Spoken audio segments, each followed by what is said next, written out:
Alright, it has been raining all day, so I'm very sorry that the light is going to be crazy. It's going to be bright or subdued, depending on if clouds are out to play with us. This is the best I can do today. It has been heavy rain all morning. So, welcome back to my channel. My name is Kat. Thank you so much for being here today. I'm feeling much better. I do not have an autoimmune disorder. Now we're down to two other options, neither of which is as scary as an autoimmune disorder. So I'm feeling very thankful for that, but I won't know until the middle of December. And let's move on to some really great books. So today, all of these books I have read and I recommend. And they all happen to also feature physically disabled main characters. So I think we have Sweet 16 recommendations today. So without further ado, let's get started. I'm gonna do adult books first and then YA after that. So let's get started with adult. So first up, I want to recommend an Australian series, which I don't know if it's made it across the pond, or is the pond UK to America? Okay, I don't know if it has left Australia. This is Resurrection Bay and the Fire Came Down, #1 and #2 in the Caleb Zellick series. This is a detective series set in Melbourne, Australia, and the lead detective is hearing impaired. And it makes for a very interesting detective perspective, because a lot of the things that he picks up on from certain people, it would be minute body movements that maybe normal people wouldn't pick up on, or things that they might be mumbling under their breath, or if people are having a discussion far away, or they think someone can't hear them, he can actually read their lips. It's very cool.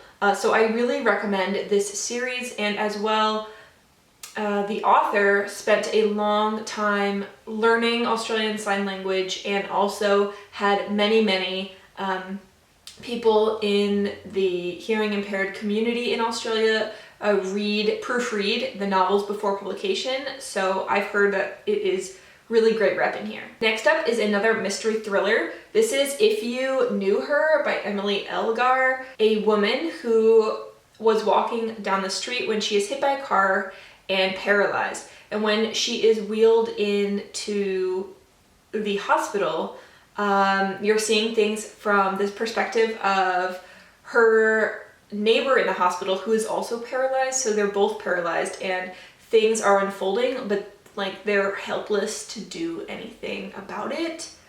Talk about terrifying. Like, was really nervous for everyone involved the whole book through. I really recommend this one if you like thrillers. And next up is a very weird one. This is a French translation. This is Our Life in the Forest by Marie Darrieussecq. So this is following a world in which like most people have clones of themselves, and when they get old, they have those body parts switched out with their clones.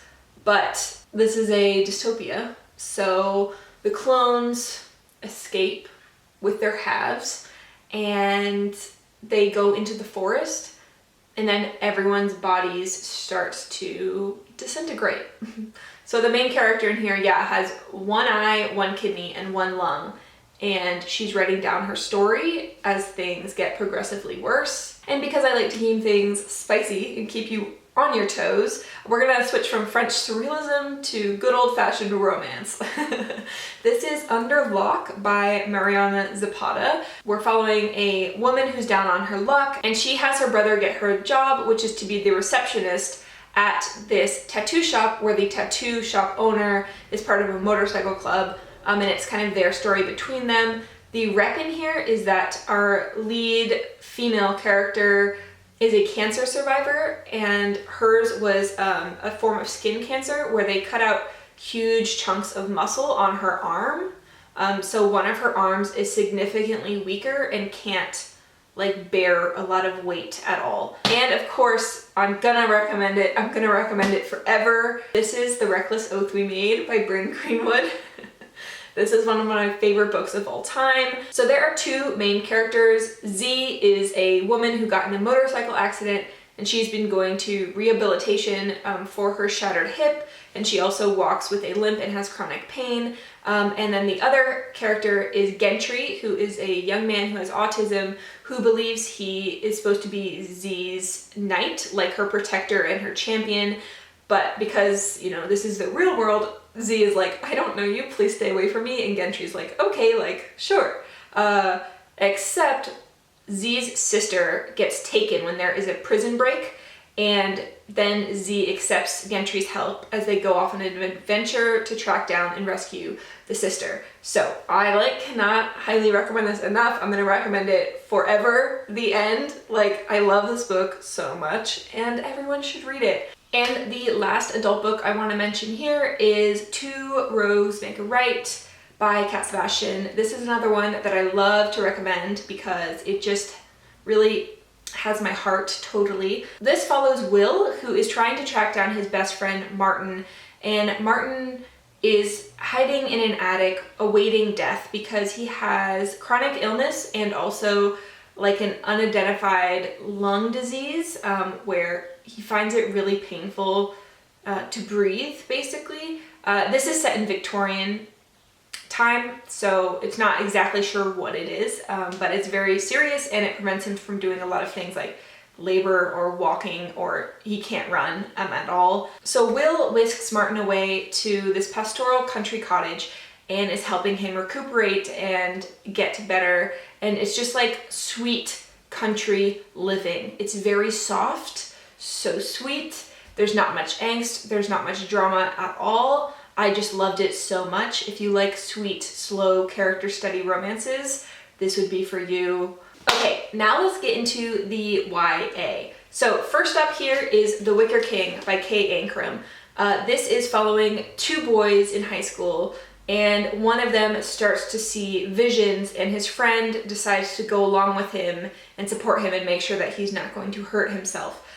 This features degenerative hallucinatory disorder, and the cause is a physical cause, so that is why this is in a physical disorder list. And next up I have I Am Still Alive by Kate Alice Marshall. This follows Jess, who is recuperating from the car crash that killed her mother, and she had her leg broken in multiple places, and she uses a cane and has chronic pain, and she is sent to live with her father, who is an off-the-grid kind of survivalist man. He is into some shady dealings and shit goes down, and basically the cabin where she was staying with her dad is burnt to the ground, and she has to suddenly live and survive on her own in the Alaskan wilderness while using a cane. And it is just very intense, and I wasn't sure how this was going to be, but I really love women in the wilderness survival books, and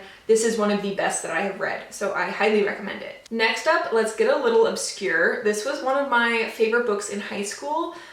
This is To Feel Stuff by Andrea Seigel. From chickenpox to tuberculosis, Elodie suffers such a frequent barrage of illnesses that she moves into the Brown University infirmary. So her physical illnesses keep her in the college infirmary for so long that she attracts the attention of, I believe, a professor who is going to try and crack her case and figure out what is wrong. Next up is one I read this year. This is A Cage of Butterflies by Brian Caswell. This is following a group of think tank kids, which are basically extremely intelligent children that are kept all at this one location, and one of the main characters, his legs are just described as twisted, and he uses crutches for the entirety of the novel. Yeah, so I certainly hadn't heard of this, but apparently they teach it in schools here, and it's a very common book to read. So there you go. Next up is the first two in a series. So this is Storm and Fury and Wrath and Ruin by Jennifer L. Armentrout. This has a female main character who is going blind, which is something that is also happening to Armentrout herself, which is a very unique perspective. So we're following Trinity, who is 18 years old, and she is being hidden and kept safe from the demons in this world by these gargoyle shifters.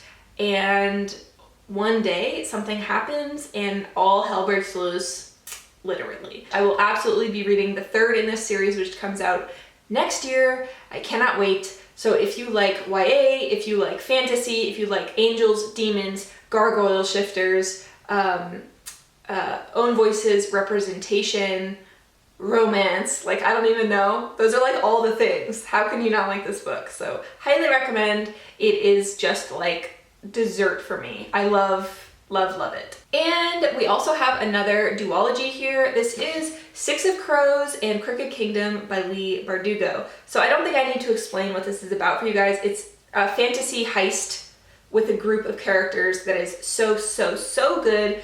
But you may not realize that a few of the characters do have physical disabilities. So Kaz, who is kind of the ringleader, he has chronic pain and he uses a cane, as well as Wylan has dyslexia, which is a physical disorder and is not classed as a mental disorder. As well as Bardugo herself has osteonecrosis, which also sometimes means she uses a cane. So yeah, read this. It's great for so many reasons. And the last one is one that I wish everyone would have and buy. This is Unbroken, 13 stories starring disabled teens. It does what it says on the tin. In this case, the specific physical disabilities that are mentioned include blindness, chronic pain, chronic illness, wheelchair use, cane use, IBS, cerebral palsy, and autism. So that is that. Let me know any recommendations that you may have for physical disability in books down below. I am always really keen to hear more. Also, let me know how you are doing. Are you stressed? Are you well? What's going on? How are we feeling? I've had 3 cups of coffee today and I have been feeling really good. I haven't been reading that much because there are so many balls in the air. I don't want to add more to the juggling, but for what I'm doing well, if that makes sense. So I look forward to speaking to you in another video soon. Lots of love, take care, bye!